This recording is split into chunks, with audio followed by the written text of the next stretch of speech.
MSTR, stock analysis and price predictions for Monday. Is MicroStrategy stock a buy? I'm going to be breaking all of it down in this brief and short 1-minute video.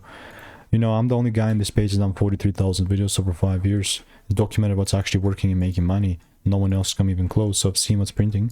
With this in particular, it's that, you know, I've been so correct on this bullish side. You know what I mean? Like, especially this one here.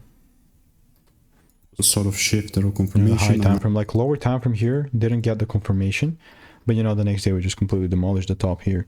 But how I would certainly look at this is that... this is some previous proof that I'm going to take there. We delivered to the highs. This is the top that I have there.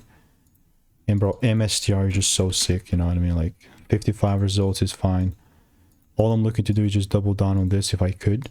But unless the price pulls down a bit and gives me some sort of a shift, then there's just no way I'm looking to buy.